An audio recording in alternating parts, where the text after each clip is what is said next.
প্রিয় দর্শক, আসসালামু আলাইকুম। দর্শক, আপনাদের প্রীতীয় শুভেচ্ছা জানিয়ে শুরু করছি আমাদের আজকের প্রতিবেদন। তো দর্শক, দেখতেই পাচ্ছেন আমাদের সামনে এক আপু দাঁড়িয়ে আছে। তো আমরা তার জীবনের গল্পটা শুনবো। তো জানবো আপু কেন আমাদের ইটের মাঝে আসলেন, তিনি কি বলতে চান। আপু আসসালামু আলাইকুম। ওয়ালাইকুম সালাম ভাই। কেমন আছেন? এই তো আল্লাহ রাখছে দুনিয়াতে। আপু, আপনার নাম কি? জান্নাতে। খুব সুন্দর নাম। তো জান্নাত আপু, আমাদের ইউটিউবে কেন আসলেন বলেন। আইসি ভাই, অনেক কষ্ট করে আইসি। কি কষ্টে আছেন? আইসি ভাই, সৎ মার কাছে মানুষ হয়েছি ছোটবেলা থেকে। নিজের মা তো আর সৎ মার মতো দেখে না, তো মানুষের বাসাতে কাজ করতে হয়। বিয়ে শাদী হয় না, বিয়ে শাদী বসার ইচ্ছা আছে। অনেক কষ্টের মাঝে আছে ভাই। সৎ মার কাছে জ্বালা যন্ত্রণা, প্রতিদিন কাজে যাইতে হয়।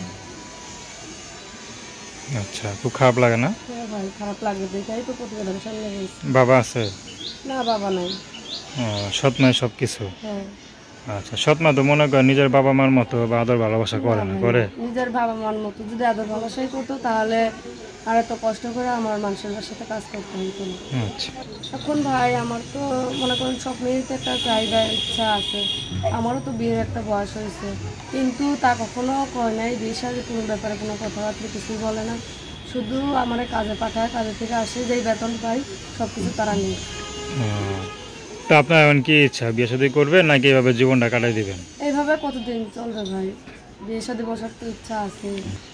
এখন ভাই, দেশি হোক বা প্রবাসী হোক, আমার যদি কেউ পছন্দ করে বিয়ে শাদী করার জন্য আমার নিয়ে যায়, আমি তার সাথে চলে যাবো।